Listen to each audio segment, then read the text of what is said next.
Destiné à récompenser ou à mieux faire connaître un auteur français ou étranger dont l'œuvre constitue un message d'humanisme moderne, le prix mondial Cino del Duca 2016 de la Fondation Simone et Cino del Duca, doté de 200 000 €, est attribué à Madame Sylvie Germain.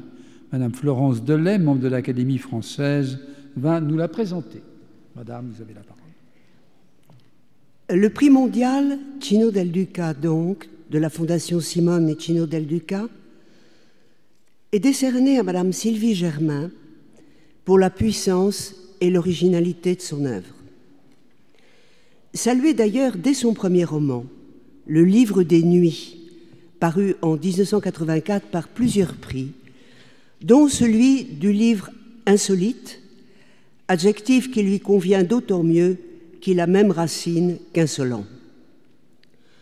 Jour de colère, prix Femina 1989, fut écrit pendant les années où elle vécut à Prague, enseignant le français et la philosophie au lycée français et découvrant les pays de l'Est.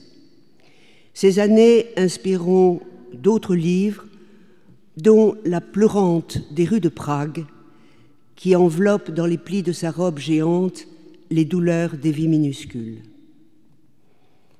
C'est avec Magnus, en 2005, que Madame Sylvie Germain a gagné définitivement un large public et le prix très enviable du Goncourt des lycéens.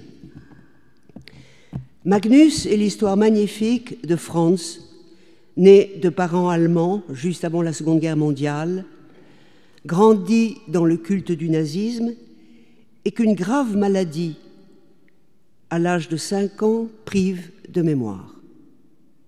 Franz, devenu Magnus, doit tout réapprendre du passé terrible, démêler le vrai du faux, la légende de l'histoire.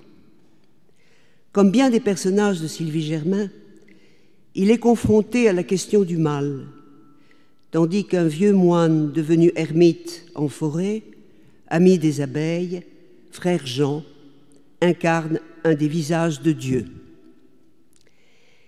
L'écrivain est depuis sa jeunesse fidèle au Dieu fait homme et au visage. Le mot Dieu a la sonorité d'un tombeau vide, écrit-elle. Qu'elle parte de Tobie, livre de l'Ancien Testament, pour son roman Tobie des marais, qui célèbre entre autres les plus beaux arbres de la création, qu'elle parte d'un jour saint ou d'une nuit, grande nuit de Toussaint, c'est avec la même liberté qu'elle exprime au milieu de la sauvagerie des hommes la présence par l'absence positive de Dieu. Concept qui me paraît très important. Quant au visage, elle leur a consacré sa thèse de doctorat, sous la direction du maître dont elle avait suivi les cours à Nanterre, Emmanuel Lévinas.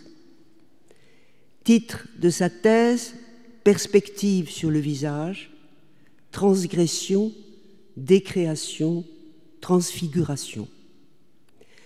On est frappé par la cohérence de la germanie, néologisme plaisant utilisé par le monde universitaire, pour parler d'une œuvre qui, sans bifurquer, emprunte les chemins les plus variés.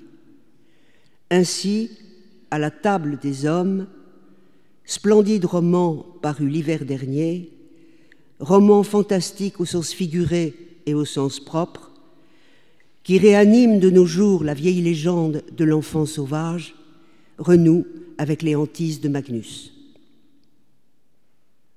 Ce prix d'importance internationale salue un écrivain ancré dans notre temps et comme délesté, délivré de lui, ancré dans la mémoire d'un siècle et comme délivré par l'imagination, dont le drapeau est en berne sur bien des façades contemporaines.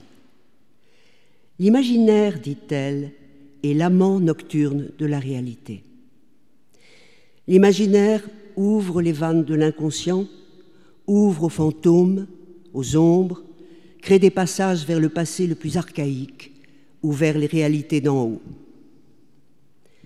Dans son discours de réception, à l'Académie royale de langue et de littérature française de Belgique, où elle fut élue en 2013 au fauteuil de Dominique Rollin, qui succédait à Marguerite Yourcenar, Sylvie Germain évoquait un essai de Giorgio Agamben, « Qu'est-ce que le contemporain ?»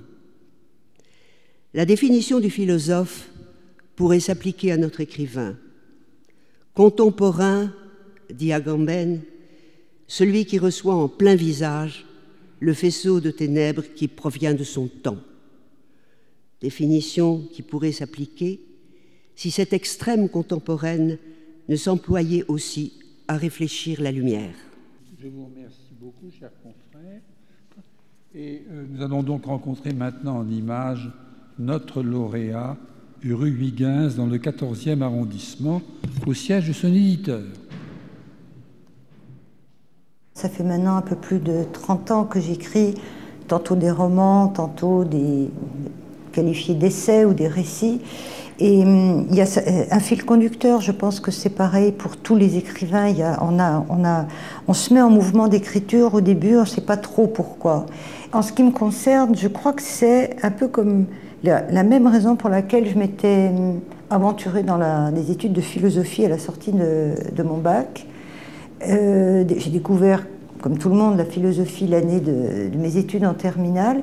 Et ce qui m'avait frappé, donc j'étais au cœur vraiment de ce qu'est la philosophie, c'est effectivement que ça part de l'étonnement. En l'occurrence, là, c'est simplement un étonnement peut-être devant l'histoire, devant l'humain, devant la folie humaine surtout. Quelle que soit l'évolution et les changements du format d'écriture, peut-être du style et du rythme d'écriture, le questionnement au fond reste le même. C'est toujours ce questionnement sur ces déferlements de violence, sur la thématique du mal qui reste pour la plupart quand même d'entre nous un immense questionnement, parce que c'est pas seulement le mal que l'on voit objectiver, le mal que l'on a à subir, mais c'est aussi le mal dont on se sait tous plus ou moins habités.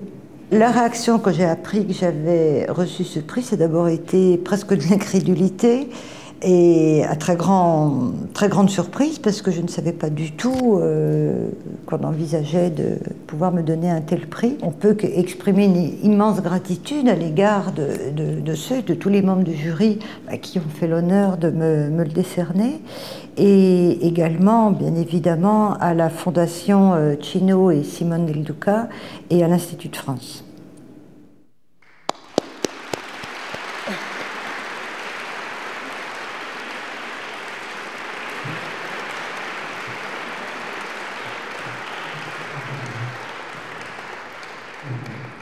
Merci. J'invite maintenant Madame Germain à monter à la tribune pour recevoir son prix des mains de Madame Delay.